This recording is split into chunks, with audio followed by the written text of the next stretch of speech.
Perdonaré, pero nunca olvidaré. Pregunta: ¿dónde encaja la sensación de vulnerabilidad en este modelo? Kenneth: encaja perfectamente. El cuerpo fue fabricado para ser vulnerable. Ser vulnerable es la idea de que ahí fuera hay algo que puede lastimarnos física o psicológicamente. Una idea que encaja a la perfección en el sistema del ego. El ego quiere que nos sintamos vulnerables porque eso afianza la creencia de que alguien del exterior puede lastimarnos y, sobre todo, niega el hecho de que la mente correcta es verdaderamente invulnerable.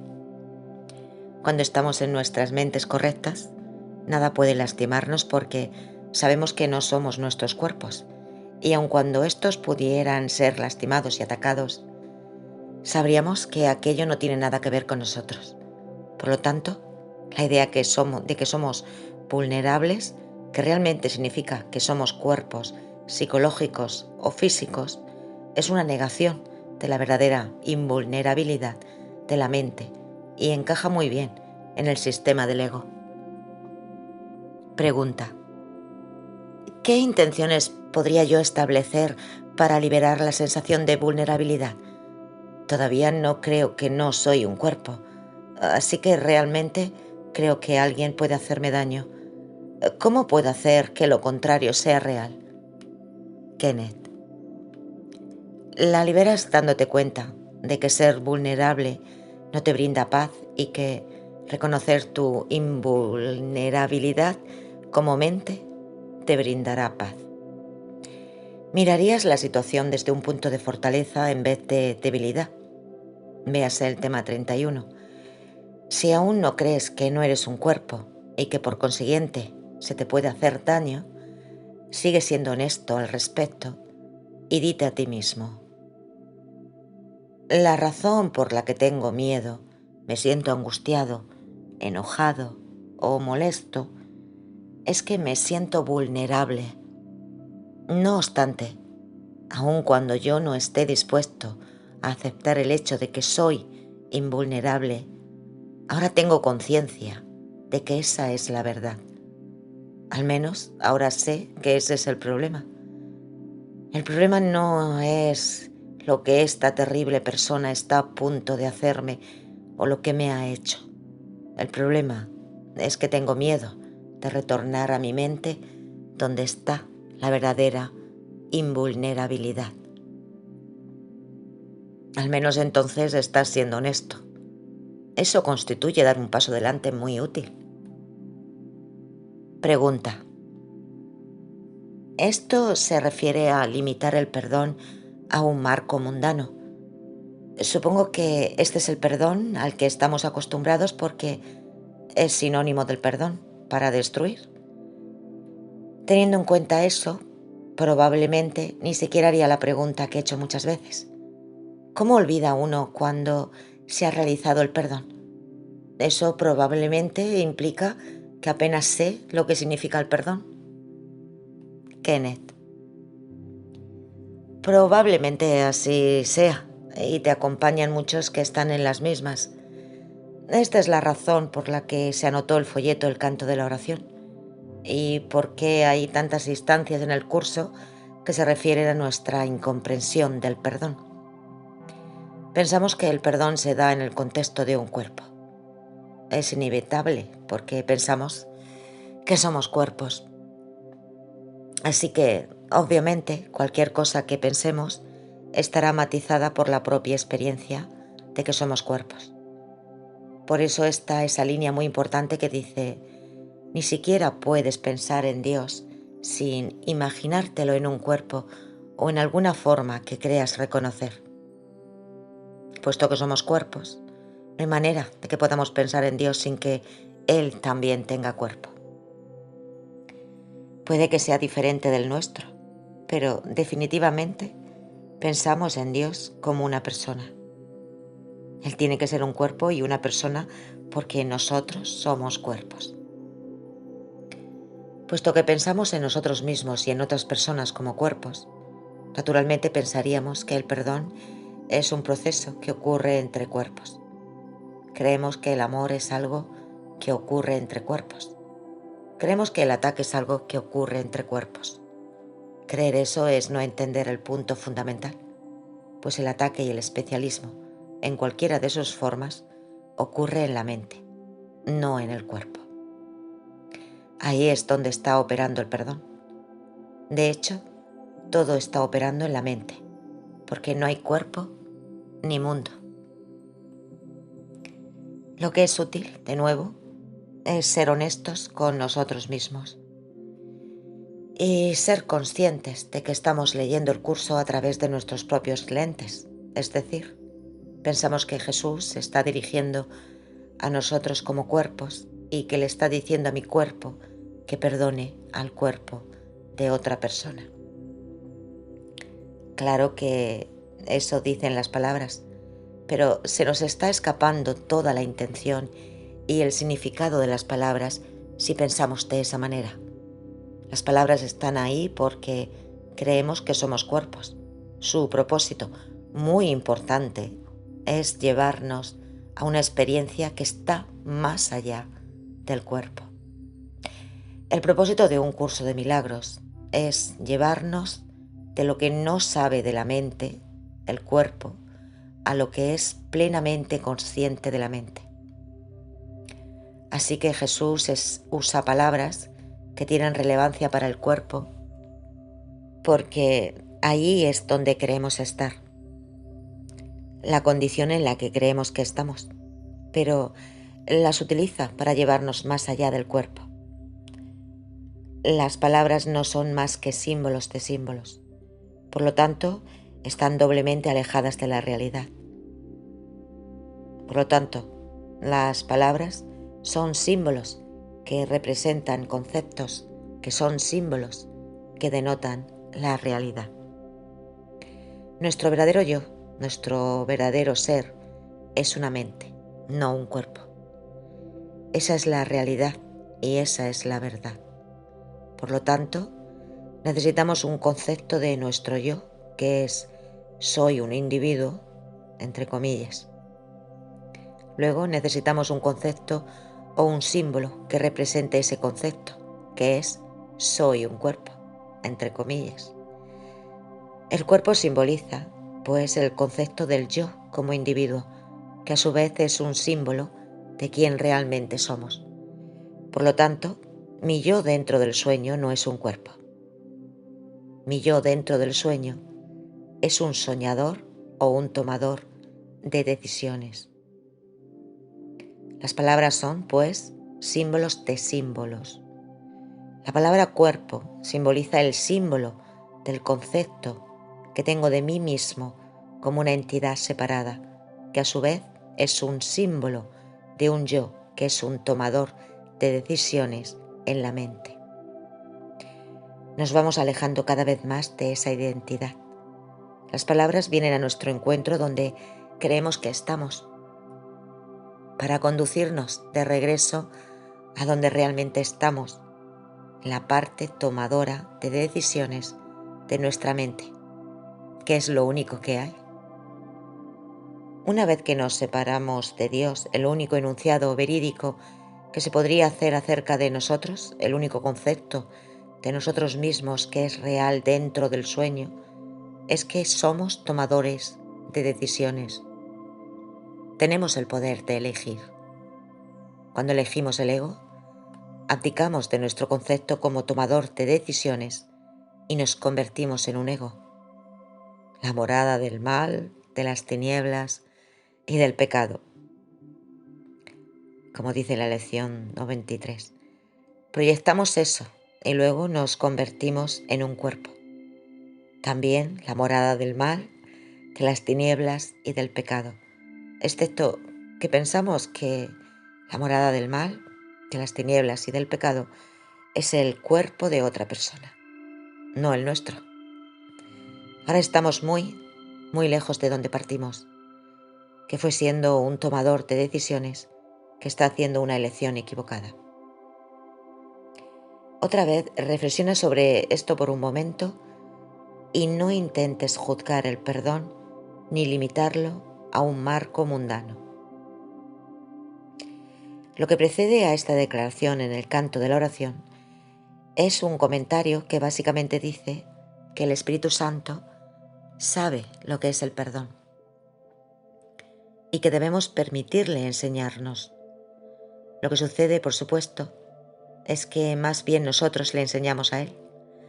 Así que en lugar de leer el curso con una mente abierta y dejar que Jesús nos diga lo que nos está enseñando, lo leemos con una mente cerrada que ahora piensa que es un cuerpo.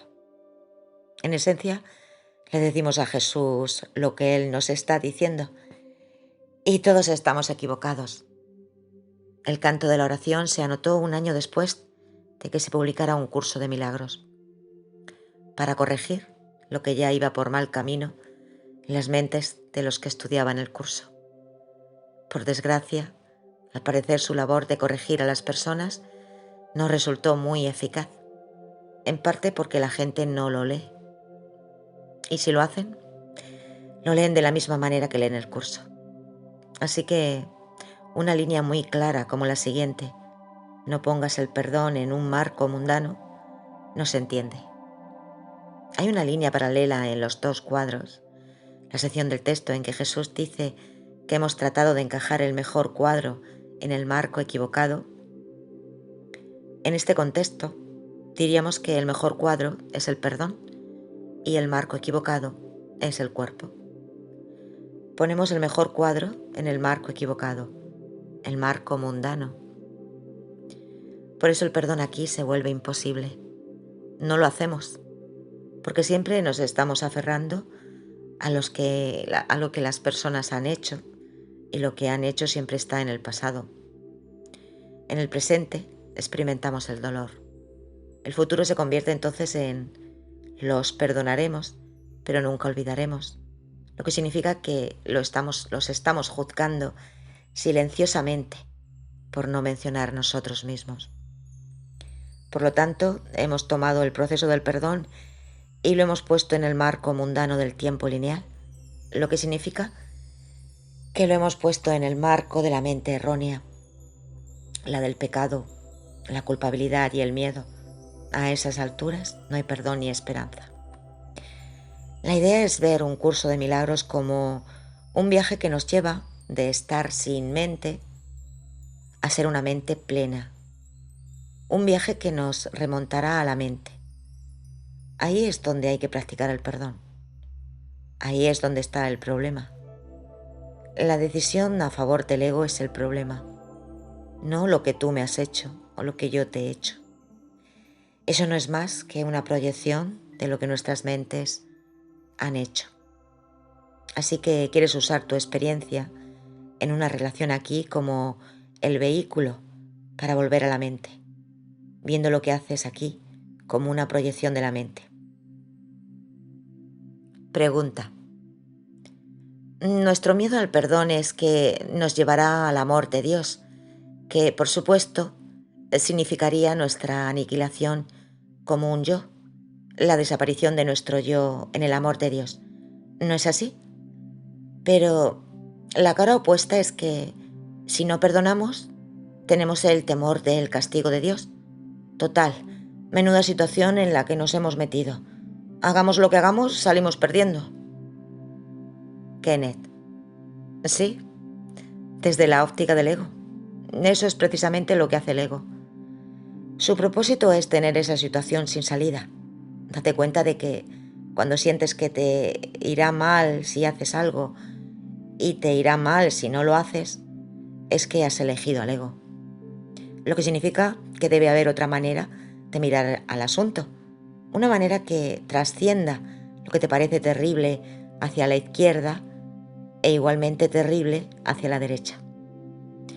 La respuesta a eso es que no te esfumas al interior de Dios. Como mencioné antes, eso sucede al final del proceso, en lo más alto de la escalera. Entonces tú desapareces. La escalera desaparece. Todo desaparece. Sin embargo, a medida que vas subiendo la escalera, desaparecen aquellas cosas del ego que te resultan muy dolorosas. la ansiedad, la culpa, el miedo, la depresión, la rabia, etc. Aún conservas un sentido del yo. No es sino hasta el mero final que te das cuenta de que ese mismo yo también es una ilusión. Y para entonces habrás llegado al punto en que dices, ya no quiero esto, ya no lo necesito. Entonces desaparece. Recuerda la frase que dice, no temas que se te vaya a elevar y arrojar abruptamente a la realidad. Es decir, no temas que te vayas a extinguir de un soplido. No sucede de esa manera. El ego utiliza el miedo del futuro como una forma de reforzarse. Recuerda, cada vez que te dejas involucrar con el tiempo, sabes que ese es el ego. Hice algo terrible en el pasado, ahora me siento pésimo. Dios sabe lo que sucederá en el futuro. No va a haber suficiente tiempo para que yo aprenda este curso. Voy a tener que morirme, regresar otra vez y volver a comenzar el libro de ejercicios. Cada vez que te dejas involucrar con el tiempo, sabes que ese es el ego. Una regla general aplicable a toda situación es que cada vez que te preocupa el pasado, que te afliges o sientes ansiedad respecto al futuro, ese es el ego. En ese momento, ni siquiera discutas contigo mismo porque digas lo que digas, saldrás perdiendo. Lo que te ayudará a superarlo es darte cuenta de que todo aquello es tu ego. Cualquier ansiedad sobre el futuro y cualquier recriminación que te hagas con respecto al pasado son parte de la estrategia del ego para mantenerte arraigado en el tiempo. Y si estás arraigado en el tiempo, tu yo separado es real. Pregunta. Después de unos 20 años de trabajar con este curso, me doy cuenta de que prácticamente siempre estoy mirando con el ego. Kenneth. La diferencia entre mirar con el ego y mirar con Jesús o el Espíritu Santo es que cuando miras con el ego te sientes aún peor. Te sientes culpable y luego te sientes temeroso, etc. Cuando miras con Jesús, aprendes a sonreír. Mirar con Él realmente significa que reconoces a qué estás renunciando por aferrarte a los odios especiales o a los amores especiales. Ese es el elemento clave, darte cuenta de que aferrarte a tus resentimientos o aferrarte a tu atracción por las cosas bonitas te está costando la paz de Dios. No tiene nada de malo que te gusten las cosas bonitas, pero si las usas como sustituto del amor de Dios, después de un tiempo dejan de funcionarte. Una vez más, tenemos que comprender que aferrarnos al especialismo en cualquiera de sus dos modalidades nos está costando la paz de Dios y que ya no queremos pagar ese precio. O tal vez, para ser más honestos, deberíamos decir que seguimos queriendo pagar ese precio. El ego, sin embargo, nunca nos dejará mirar al ego mismo y ver el costo. Cuando miras con el Espíritu Santo, miras al ego y te das cuenta del costo. Esa es la diferencia entre las dos formas de mirar. Pregunta. Me atrae mucho el curso porque me suena cierto, pero por otro lado, no cuadra con la forma como piensa el mundo. Kenneth. Hace tiempo di un taller titulado Cuando 2 más 2 son 5. El objetivo de ese taller fue decir que el mundo en el que vivimos es un mundo de 2 más 2 son 4, que es lógico, excepto que no funciona. El mundo del que procede un curso de milagros y que hace que el curso sea lo que es un mundo de 2 más 2 son 5, el cual aquí no tiene sentido. Pero cuando lees el curso, algo suena cierto. Por eso la gente no lo deja, incluso, como siempre me gusta decir, si no lo entiende. Algo les suena cierto y los atrae. Y eso se debe a que procede de un mundo de 2 más 2 son 5. Cuando estás en presencia de algo que suena cierto, muy a menudo no tiene sentido desde el punto de vista del mundo. Pero algo suena cierto porque, en cierto sentido, sea lo que sea, abre un atajo por entre todo lo que el mundo conoce. Viene de otro lugar y llega a otro lugar en ti, a lo que el curso llama la mente correcta. Básicamente lo que dice es que vivir en un mundo de 2 más 2 son 5 te infunde paz, porque te brinda una paz que no está supeditada a nada de lo que está sucediendo aquí. Podrías estar en paz pase lo que pase. Vivir en un mundo de 2 más 2 son 4, donde las cosas parecen cuadrar y tener sentido, no conduce a la paz, porque el mundo en sí no tiene sentido. Pregunta. Ciertamente, he experimentado que el perdón de mis hijos y de otros miembros de la familia no funciona. Que he fracasado en el perdón tanto en el mundo real como siendo un ego.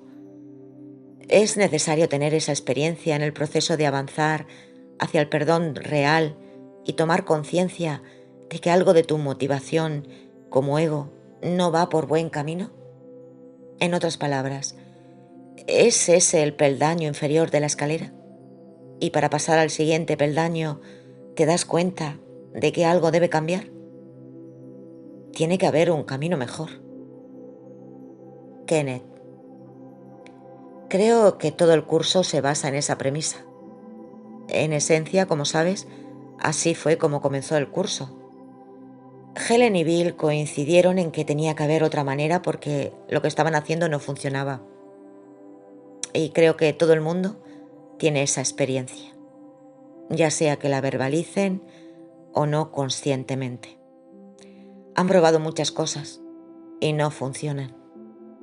Hay una maravillosa sección hacia el final del texto llamada La verdadera alternativa, que habla de que todos probamos distintas cosas en el mundo, manteniendo la esperanza de que esta vez funcione, hasta que finalmente reconocemos que aquí no funciona nada y que la única alternativa verdadera es acudir al interior, porque ahí es donde hay una elección significativa en la mente, entre el Espíritu Santo y el ego.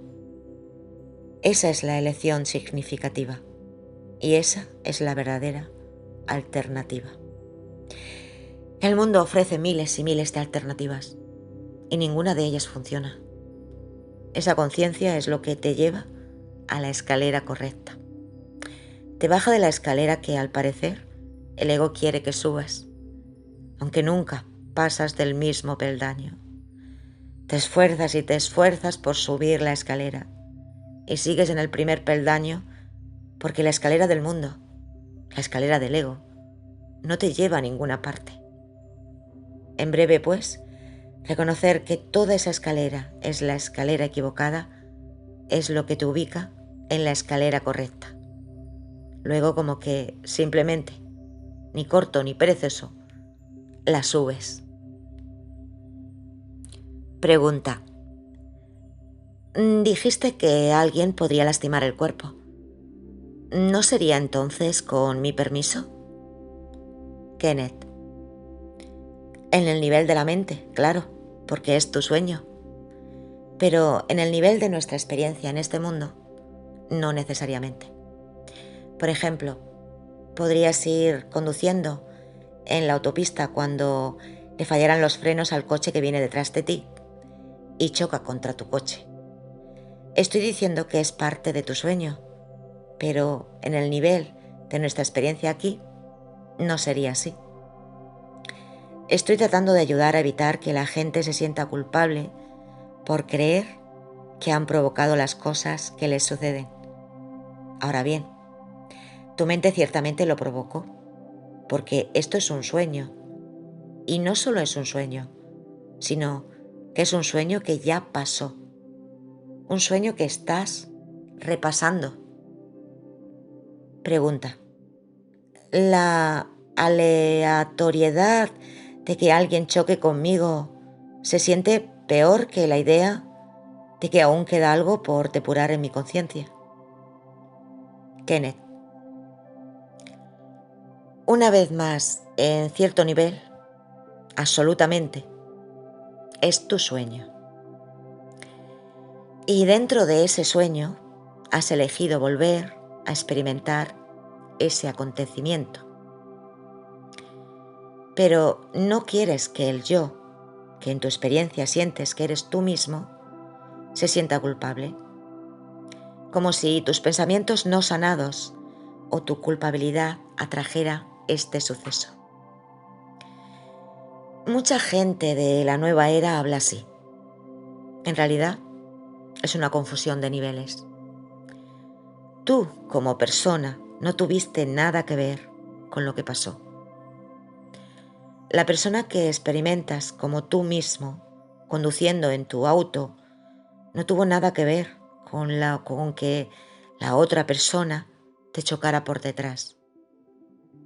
En cuanto a la mente, de la cual tú como persona eres un personaje soñado, es completamente diferente. Esa mente eligió el color de tus ojos, de tu cabello, eligió tu familia, el auto que estás conduciendo, etc. A nivel práctico, sin embargo, eso no es útil. Para la mayoría de las personas, eso no sería más que una fuente de culpa añadida. La gente ve un programa de noticias sobre un terremoto o una bomba cayendo sobre algún lugar y sienten que forman parte de eso, que, por ser su sueño, ellos son responsables. Eso es una confusión de niveles. En un nivel práctico, quieres centrarte en dónde estás, que es con tu experiencia de ti mismo. Cuando el coche te embiste, ahora que es un hecho en tu sueño, que un coche te ha embestido, lo importante es con quién interpretarás ese acontecimiento, con el ego o con el Espíritu Santo. Eso es mucho más importante. Y en un nivel práctico es mucho más útil. Si practicas las lecciones en ese nivel, entonces al final te quedará más claro que efectivamente esto es algo que tu mente ha elegido. Así que ahora tienes otra oportunidad para ver una situación como esa, pero puedes mirarla de otra manera. En lugar de verte a ti mismo como una víctima, ahora puedes ver esto como una aula de clases en la que puedes aprender que, si bien tu cuerpo puede ser lastimado, tú no puedes ser lastimado y que tú no eres tu cuerpo. No importa si tu viaje a casa es un recorrido directo por la autopista, si el tráfico avanza a paso de caracol o si sufres un accidente. Puedes estar en paz a pesar de todo. Pero una vez que ocurre el acontecimiento, lo que es útil no es por qué o cómo sucedió, o quién eligió que sucediera, sino con quién miras lo que sucedió. Eso es lo que es útil. De lo contrario, Te estás saltando peldaños y acabas convertido en un idiota metafísico. Metafísicamente muy correcto, pero dañándote tontamente y confundiendo el tema. En vez de eso, puedes mantener todo muy simple y percatarte de lo siguiente. Y bien, sucedió tal cosa. ¿Ahora la miro con Jesús o la miro con el ego? Uno te brindará paz y el otro no te brindará paz. Por lo tanto, para ser metafísicamente correcto, dirías, sí, este es mi sueño. Y en efecto, yo elegí esto en un nivel del que no soy consciente, pero en un nivel del que sí soy consciente ahora mismo, puedo elegir. A través de los ojos de quién voy a mirar esto. Siempre es bueno remontarnos a la diminuta idea loca porque es un modelo útil. Una vez que la diminuta idea loca de estar separado de Dios pareció suceder, si te atormentas pensando cómo fue y por qué sucedió, no entenderás el punto y no te llevará a ningún lado. Una vez que aparece la diminuta idea loca, es mucho más importante decir, la miro a través de los ojos del ego, o sea que me la tomo en serio, o la miro a través de los ojos del Espíritu Santo, en el sentido de que recuerdo reír. Si elegimos esto último, la diminuta idea loca desaparece. Si nos atormentamos por ella, por qué y cómo sucedió, simplemente la estamos haciendo cada vez más real, lo cual significa que nos la estamos tomando en serio, lo cual, a su vez, significa que ya hemos escuchado al ego. Para decirlo otra vez, es mucho más útil aceptar el aula de clases cuando se nos presenta, sin preocuparnos de cómo fue, ni preguntarnos por qué habrá sucedido. Eso es realmente un callejón sin salida y no te llevará a ninguna parte. Lo único que ayudará es la idea de que ahora qué ha sucedido. Hago que sea una fuente de enojo, angustia y conflicto, o bien la veo simplemente como otra forma de aprender que puedo estar en paz a pesar de lo que sucede en el mundo. Esto último es mucho mejor. En un nivel práctico funcionará. Realmente te infundirá paz. Momento en el que no te importará por qué sucedió. Basta decir que el hecho mismo de que estemos en este mundo es un error. Casi todo lo que hacemos aquí es, por consiguiente, un error. ¿Qué caso tiene, pues, agravar el error atormentándonos por él o tratando de analizarlo? Ese es un excelente ejemplo de lo que el folleto El canto de la oración también dice del error. No lo hagas real. De nuevo, es mucho más útil decir, esto es un error. ¿Y ahora?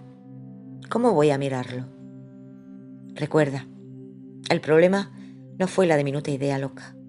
El error fue olvidarnos reír de ella. Esa es una línea muy importante, por lo que la cito en casi todos los talleres. El problema no fue la diminuta idea loca. El problema no fue que te embistieron por detrás en la autopista. El problema es, ¿me lo tomo en serio? ¿O recuerdo reírme del incidente? Esa es la única cuestión a discutir. Pregunta. Estoy pensando que es mejor no tener pensamientos en mi mente de que alguien me va a chocar por detrás o que alguien va a meterse en mi casa a robar. Simplemente no elijo cosas por el estilo, para que no me sucedan. Estoy eligiendo lo correcto en mi mente. Estoy eligiendo los pensamientos correctos, para que las cosas sucedan de la manera que creo que es mejor para mí. Kenneth. Entonces el problema es que piensas que es importante que sucedan las cosas correctas. Por consiguiente, quieres elegir los pensamientos correctos para que sucedan las cosas correctas. No hay cosas. Pregunta. Mi forma de pensar ha sido que si sucede algo malo, digo, elegí el pensamiento equivocado, lástima. Eso es todo. Kenneth. Pero ese es el mismo error. Simplemente di, pasó algo malo, pero tal vez haya sido lo correcto. ¿Y qué más da? Yo podría estar en paz. Mira, cada vez que te tomas en serio algo en el mundo, te estás adhiriendo al cuerpo y al mundo. El cambio de poner énfasis en qué sucedió o con quién, de poner énfasis en qué sucedió a con quién vas a mirar lo que sucedió, constituye el cambio del cuerpo a la mente. De lo que no tiene mente a una plena conciencia de la mente. Las formas de mirar en tu mente se originan ya sea con el ego o con el Espíritu Santo. En la lección 294, mi cuerpo es algo completamente neutro, alude a esta cuestión de una manera muy útil. Curiosamente, a primera vista, la lección parece estar diciendo exactamente lo contrario de lo que dice el resto del curso. El curso dice que el mundo se fabricó como un ataque contra Dios y que el cuerpo fue hecho para ser un límite que se le impone al amor. Estos son pensamientos muy cargados de ego. El cuerpo es una parodia de la creación de Dios, una limitación absurda de nuestra identidad como Cristo.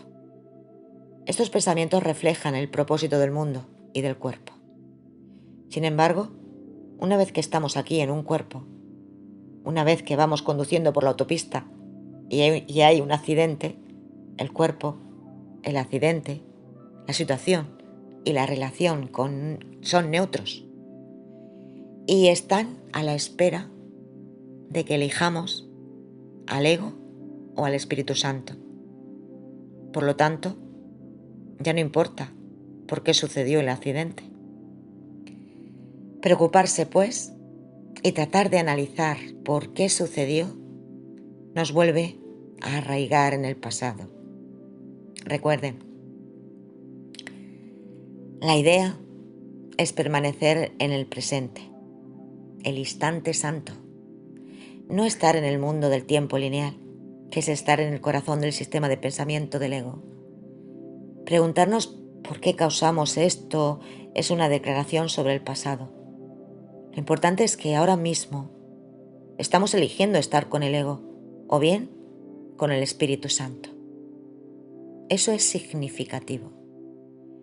En ese momento, el accidente de coche, el cáncer que el médico acaba de decirte que tienes, la guerra que se está librando en el Medio Oriente, se vuelven neutros. La relación en la que te encuentras es neutra. No importa por qué se entabló o cómo surgió. Lo que importa es lo que haces con ella en este momento. Cada una de estas circunstancias ahora es neutra, a la espera de ver si eliges mirarla a través de los ojos del ego, que significa tomarte la situación en serio y otorgarle poder y realidad, o si la vas a mirar a través de los ojos del Espíritu Santo y luego reír, en el sentido de ver que es una tontería pensar que esto afecte de algún modo tu paz. En otras palabras, podrías sufrir un accidente y seguir tranquilo.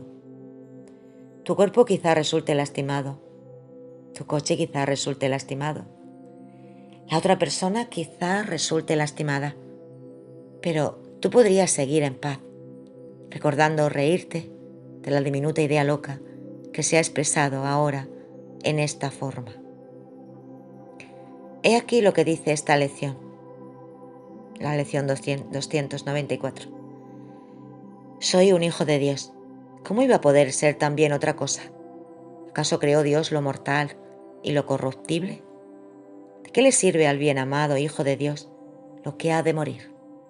Sin embargo, lo que es neutro no puede ver la muerte, pues allí no se han depositado pensamientos de miedo, ni se ha hecho de ello una parodia del amor. A pesar de que el cuerpo es una burla del amor, se fabricó para ser una burla del amor, una vez que estamos aquí, no añadimos nada a eso. Ahora podemos verlo como un aula de clases en la que tiene un propósito santo. Se fabricó con un propósito impío para ser una burla del amor y del Hijo de Dios. Pero ahora que nos encontramos en él, ya no tiene que ser así.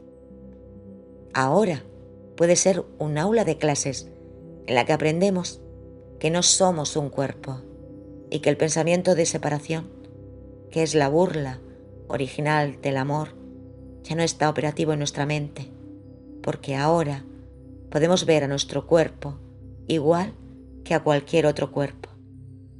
Todos tenemos el mismo propósito. Esa es la diferencia. Dice en esta lección, la neutralidad del cuerpo lo protege mientras siga siendo útil. Una vez que no tengo ningún propósito, se dejará a un lado. No es que haya enfermedad, no es que haya enfermado, esté viejo, lesionado. Es que simplemente no tiene ninguna función, es innecesario y por consiguiente se le desecha. Que hoy no vea en él más que esto, algo que es útil por un tiempo y apto para servir, que se conserva mientras pueda ser de provecho y luego es reemplazado por algo mejor. Aunque se hizo para atacar a Dios y a su Hijo, ahora su propósito puede ser diferente. Ahora no es nada. No es que haya enfermado, esté viejo o lesionado. No tiene función alguna. Una vez que le has dado la función de ser un aula de clases y aprendes las lecciones, ya no lo necesitas.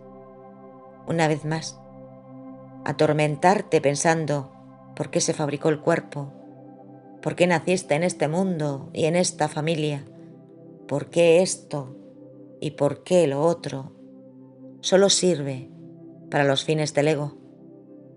Al ego le encanta eso. Recuerda la línea en el texto, el ego analiza, el Espíritu Santo acepta. Acepta que esta es la situación ahora y que es un aula de clases. ¿De quién aprenderás? ¿Del ego o del Espíritu Santo? Esto simplificará mucho tu vida. Hará que vuelvas a ser una persona agradable. Pregunta. Así que el pensamiento es inútil. Kenneth. Exacto. Así es. Volteando de cabeza la célebre declaración de Descartes, diríamos: pienso, por lo tanto, no soy. Luego hay una línea cerca del final del texto que dice: la salvación se puede considerar como el escape de todo concepto. No se ocupa en absoluto del contenido de la mente, sino del simple hecho de que ésta piensa. Pensar es el problema. Esa es una forma de hablar del pensamiento de separación original. El Hijo de Dios tuvo un pensamiento que supuso que era suyo.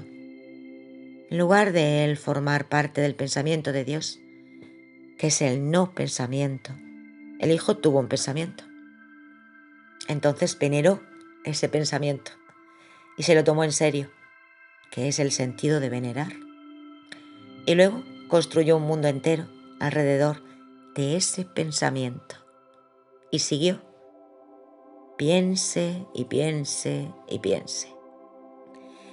El propósito de pensar sobre este curso es aprender a no pensar sobre él. Deja que el curso piense a través tuyo. Por eso, al analizar el ego o la situación simplemente no funciona y es muy contraproducente. El análisis te arraiga en la situación ¿Te la tomas en serio? No te pones a analizar algo a menos que pienses que es cosa seria. Cuando sonríes ante algo, estás diciendo que no tiene poder. No es nada. El problema, por lo tanto, es pensar. Eso nos lleva de regreso a perdonar y a olvidar, sin pensar en el pasado, porque no existe. Y todo pensamiento tiene que ver con el pasado.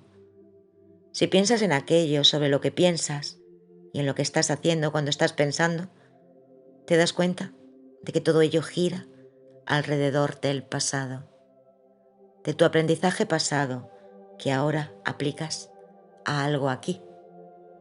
Y todo es una defensa, diseñada para no conducirte a ningún lado en absoluto, bajo la ilusión de que estás avanzando. Recuerda, este no es un curso dirigido a tu cerebro. Eso es realmente interesante. Es una especie de paradoja respecto a este curso, porque está escrito en un nivel intelectual relativamente alto, para que tu cerebro tenga que trabajar si has de leerlo. Pero cuando empiezas a entenderlo realmente, te das cuenta de que está tratando de llevarte más allá de tu cerebro, a tu mente, donde no hay pensamientos, con la excepción del pensamiento del ego y el pensamiento del Espíritu Santo, que en realidad no son pensamientos, como los que solemos considerar pensamientos. Pregunta.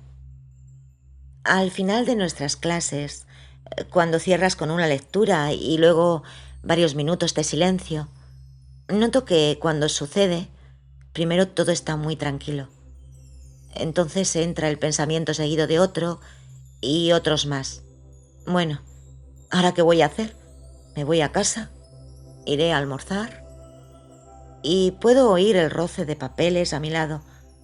Comienza a circular un zumbido porque esa paz es casi demasiado amenazante. Kenneth, eso me parece útil. Todo el mundo tiene esa experiencia. A la gente le aterra estar quieta, ser irreflexiva en el buen sentido de la palabra. El temor es que si estamos sin pensar, llegará el pensamiento de Dios. Por lo tanto, lo sustituimos con nuestros pensamientos, que es lo que todos hicimos al principio. Entonces nos ponemos a pensar a dónde iremos a comer y con quién. O pensamos en las implicaciones de este taller, en lo que implica este curso y demás. El objetivo de este curso es llevarle más allá del pensamiento y usa el pensamiento como una forma de hacerlo, porque creemos que podemos pensar y que tenemos cerebros que son importantes. Recordemos la maravillosa frase que cito con frecuencia. Todavía estás convencido de que tu entendimiento constituye una poderosa aportación a la verdad y de que hace que ésta sea lo que es, en el tema 18. Y bien, entendimiento es pensar. Pregunta. ¿Acaso no es lo mismo que la meditación budista, donde te sientas y sosiegas tu mente? La sosiegas para ir más allá del pensamiento y en ese momento puedes alcanzar la iluminación. Kenneth.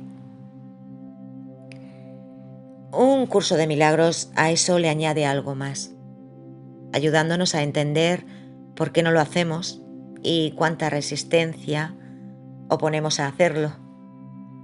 Las lecciones del libro de ejercicios, especialmente las primeras, se pueden considerar similares a los ejercicios del entrenamiento mental budista, en el sentido de que te enseñan a observar tus pensamientos. El curso nos ayuda a ver que hay una razón por la que los pensamientos nos llegan cuando estamos tratando de estar en sosiego. No se presentan porque sí. Tienen un propósito definido. Todo pensar tiene el mismo propósito. que es distraernos de la verdad. Recuerda esa línea sobre conceptos. El problema no es lo que piensas, el problema es que estás pensando. Más importante aún, el problema es que hemos elegido pensar porque nos da miedo el no pensamiento.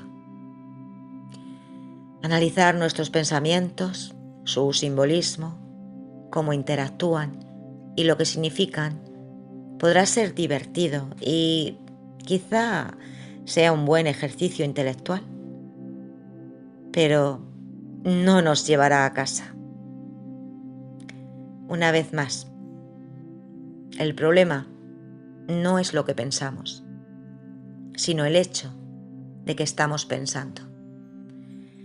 Lo que significa que el problema es por qué hemos elegido pensar. La respuesta es que hemos elegido pensar para que el ego esté a salvo y funcionando, y además para mantener fuera de la conciencia el pensamiento impensado del Espíritu Santo. Eso es lo que es la expiación. Un pensamiento impensado. Pensar mantiene ese pensamiento fuera de la conciencia. Mirar con el Espíritu Santo suspende el juicio. Está la línea que dice: el perdón es tranquilo y sosegado y sencillamente no hace nada. Simplemente observa, espera y no juzga. Pedir al Espíritu Santo significa que no haces más que mirar a tu ego, esperar con paciencia a que tu miedo se disipe y no juzgar, lo que entonces implica que no hay culpa. No usas palabrotas como el pecado. Eso quiere decir el curso con estar levemente dispuesto. En esa sección del capítulo 18, Jesús nos suplica que no hagamos más de lo que nos pide, que es simplemente observar, esperar y no juzgar. Nosotros queremos hacer otras cosas de todo tipo. Permítanme repasar aquello de lo que hemos estado hablando porque creo que es extremadamente importante y constituye la esencia de lo que lleva a muchos estudiantes de un curso a salirse por la tangente. En cierto sentido, el curso en sí es responsable de ello, ya que en algunos lugares se presta fácilmente a malinterpretarse. Si bien se habla mucho del ego en el curso, mucho más de lo que uno encuentra en cualquier otra espiritualidad que conozco, el propósito de hablar del ego, de la manera en que Jesús lo hace en el curso, es que aprendamos a no tomarlo en serio. La trampa en la que caemos es que una vez que nos fijamos en nuestro ego y en los egos de los demás, como que centramos el intelecto en él, porque nuestra culpabilidad es tan grande y luego tratamos de analizarlo. Hay que recordar que el propósito de que el curso hable del ego es llevarnos más allá del ego, no verlo por todas partes. Recuerda también que el problema no fue la diminuta idea loca, ni fue el ego. El problema fue y es cómo mira uno la diminuta idea loca, cómo mira uno al ego. Cuando estudiamos al ego y lo miramos en nosotros mismos, casi siempre nos remite al pasado. Esa es una pista de que algo anda mal. La idea es permanecer en el momento presente tanto como podamos. Hay mucho en este curso sobre vivir en el ahora, permanecer en el momento presente, que es donde podemos elegir de maestro al ego o al Espíritu Santo, donde podemos elegir entre el instante no santo y el instante santo. Así que aceptamos como un hecho dado el quehacer que sea, porque ese es el que está allí. La pregunta es, ahora, ¿qué hago al respecto? Luego fíjate lo tentador que es tratar de analizar o entenderlo. Verás que acaba siendo una forma muy sutil de juzgar. Eso solo nos atasca más en el ego, en lugar de desatascarnos. Más que cualquier otra cosa, al ego le encanta que le presten atención. Le encanta ser estudiado, analizado, explicado y entendido, porque eso le da una realidad que no tiene. La cuestión es volver a la parte de nuestra mente que puede elegir a cuál maestro seguir. Una de las partes nos hace mirar al ego y hacerlo real, y la otra nos hace mirar al ego y sonreír. Recuerda, mi cuerpo es algo completamente neutro. Mi ego también es algo completamente neutro. Lo que no es neutro es cómo fue concebido. Pero una vez que estamos aquí como egos, y todos lo estamos, se vuelve neutro. Usamos el ego, ya sea como una prisión, de la que nunca escaparemos, pues tratamos de aprisionar a otros, proyectando nuestra propia culpabilidad sobre ellos, o bien como un aula. Pero la idea es que no luchemos contra el ego. Analizarlo es una forma de luchar contra él, de tratar de controlarlo. No importa cómo llegaste hasta aquí. Lo que importa es lo que haces una vez que estás aquí. No importa por qué tuviste un accidente en la autopista. Lo que importa es cómo lo manejas una vez que ha sucedido. No importa por qué tienes cáncer. Lo que importa es cómo miras ese cáncer ahora mismo. No importa por qué hubo un terremoto que asoló unos poblados. Lo que importa es cómo miras el suceso, ya sea que lo estés viendo en las noticias, sentado frente a la pantalla del televisor, o que de hecho te encuentres en pleno siniestro.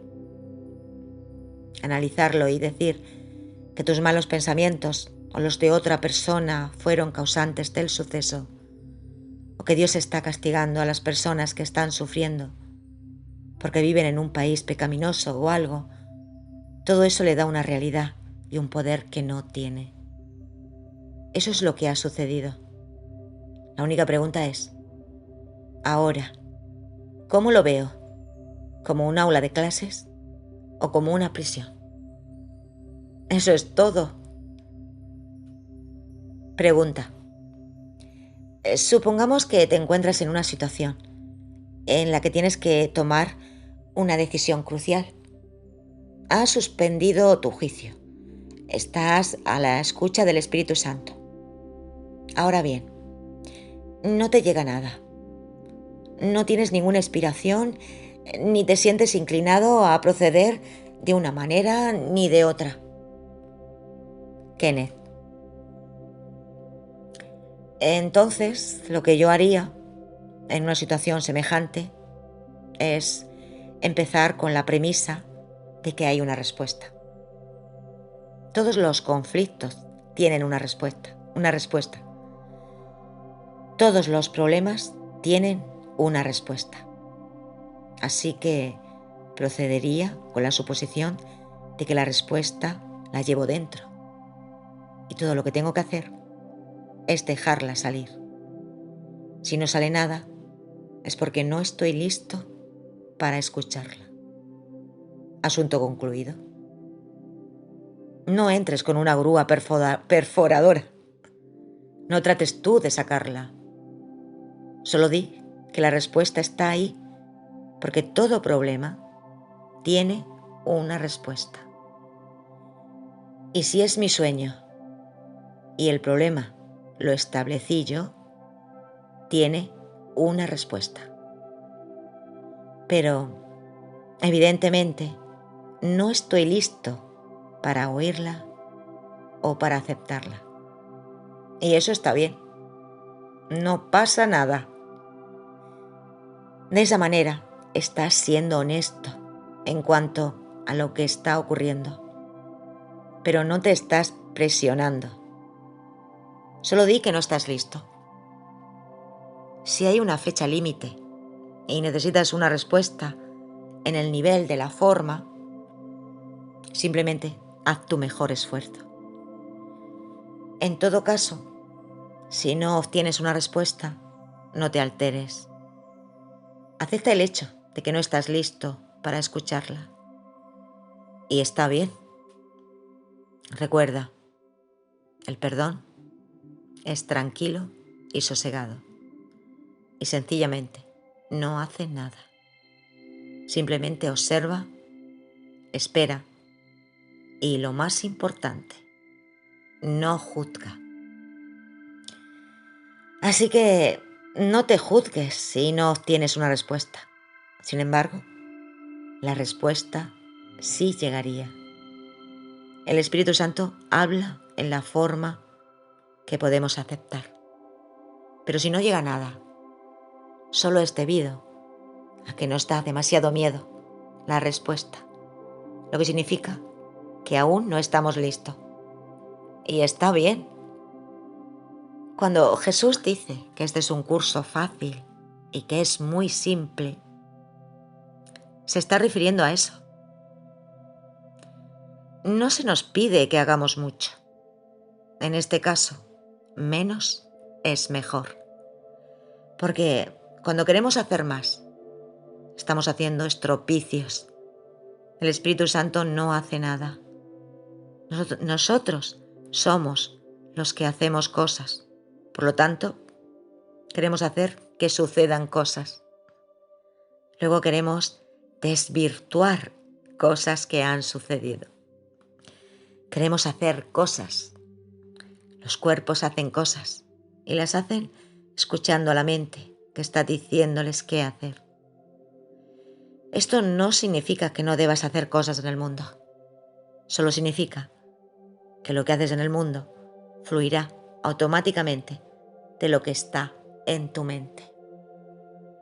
La lección 134 aborda el punto de cómo miramos las situaciones. Dice en el párrafo 6. La irrealidad del pecado es lo que hace que el perdón sea algo completamente natural y sano.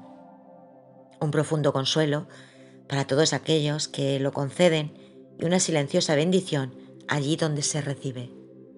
El perdón no apoya las ilusiones, sino que, sonriendo dulcemente, las congrega a todas sin muchos aspavientos y las deposita tiernamente a los pies de la verdad. Y ahí desaparecen por completo. El perdón no apoya las ilusiones, no reconoce las ilusiones, sino que, sonriendo dulcemente, las congrega todas sin muchos aspavientos y las deposita tiernamente a los pies de la verdad, sonriendo dulcemente, sin muchos aspavientos. Una bonita aliteración en inglés. Esto quiere decir que el perdón no toma las ilusiones en serio. Es la idea de traer las ilusiones a la verdad. Cuando miras con Jesús lo que ocurre, ya sea un accidente de tránsito, un cáncer, un terremoto o una guerra, lo miras sonriendo dulcemente, sin muchos aspavientos, trayéndolo a la verdad. Cualquier cosa en este mundo siempre es alguna expresión de la oscuridad, y cuando la miras junto a esta gloriosa luz de quien eres, la importancia de la oscuridad. La situación simplemente se atenúa hasta convertirse en insustancialidad y desaparece. Esta lección nos dice, el perdón es lo único que representa la verdad en medio de las ilusiones del mundo. El perdón ve su insustancialidad y mira más allá de las miles de formas en que pueden presentarse. Ve las mentiras, pero no se deja engañar por ellas. No hace caso de los alaridos autoacusadores, de los pecadores enloquecidos por la culpa. Los mira con ojos serenos y simplemente les dice, hermanos míos, lo que creéis no es verdad. Se nos pide que asumamos esta actitud hacia cualquier cosa que pase en nuestro mundo personal o en el mundo en general. El perdón no otorga realidad ni toma en serio los alaridos autoacusadores de los pecadores enloquecidos por la culpa. Los mira con ojos tranquilos y simplemente les dice, lo que creéis no es verdad. No lo dice necesariamente con palabras, sino con su indefensión, su paz y su reconocimiento de que nada de esto significa nada, porque nada de ello es verdad. Esto les enseña a otras personas a no tomarse en serio la ilusión, ellos tampoco. Por lo tanto, si tuvieras un accidente y todo el mundo estuviera alterado y tú estuvieras en paz, estarías demostrando lo antedicho. No implica que no harías todas las cosas que se deben hacer cuando ocurre un accidente. Solo significaría que las harías tranquilamente. No prestarías atención a los alaridos autoacusadores de los pecadores. Fueran acusaciones lanzadas contra sí mismos o contra ti. Te volverías como el ojo del huracán. Estarías en calma y tranquilo en medio de la masa arremolinada de energía, enojo, miedo, ansiedad, dolor y sufrimiento. Una vez más, miramos todo en el mundo, sonriendo dulcemente, sin hacer muchos aspavientos. Reconocemos que una ilusión es una ilusión y no tiene poder alguno sobre la verdad. Pregunta. Entonces, cada decisión en el nivel de la forma se reduce a devolverle al César haciendo lo que hay que hacer. Kenneth. Sí. Le devuelves al César lo que es del César. Haces lo que dice el mundo, pero sabes que no estás sujeto a las leyes del César. Eso hace que cada situación sea exactamente igual. Ese es el punto clave. Hace que cada situación sea exactamente igual. Siempre he dicho que si la gente realmente entendiera el primer principio de los milagros, no necesitarías el resto del libro. Y tampoco un libro de ejercicios. Si realmente entendiéramos desde el mismo inicio, porque no hay grados de dificultad en los milagros, lo entenderíamos todo, porque de eso se trata el curso. En cierto sentido, todo un curso de milagros es una variación sobre ese tema básico. No hay grado de dificultad en los milagros, porque cada problema es igual, pues aquí todo es una ilusión. La forma es diferente, pero el contenido es el mismo. Una ilusión es una ilusión, es una ilusión. Por lo tanto, todas las ilusiones, independientemente de su forma o magnitud aparentes, se resuelven de la misma manera, dulcemente sonriendo y sin muchos aspavientos. Se las trae a la verdad. Por eso, no hay grados de dificultad en los milagros. Cada problema es el mismo. Por lo tanto, cada corrección es la misma. No es la magnitud aparente de la forma, no es la forma en absoluto. También, como he estado subrayando, lo que estamos pensando no es el problema, es el hecho de que estamos pensando. El hecho de que estamos en este mundo tomándolo en serio es el problema, no lo que sucede en el mundo. Dicho de otra manera, las cosas específicas del mundo no son el problema, sino el hecho de creer en el mundo. El problema no es lo que son nuestros pensamientos, es el simple hecho de creer que pensamos. Ese es el problema. Nunca es lo específico.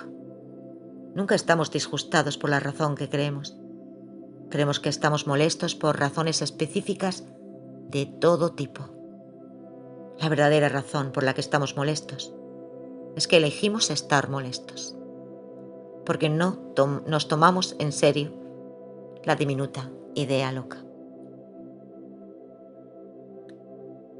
Todo lo que Jesús hace a lo largo de este curso es darnos golpecitos en el hombro y decir: hermano mío, lo que crees no es verdad.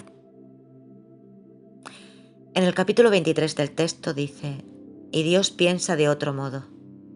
Y así, cuando llegamos a Él con nuestras historias, nuestras ansiedades y nuestras preocupaciones, Él dice: eso no es lo que te tiene molesto.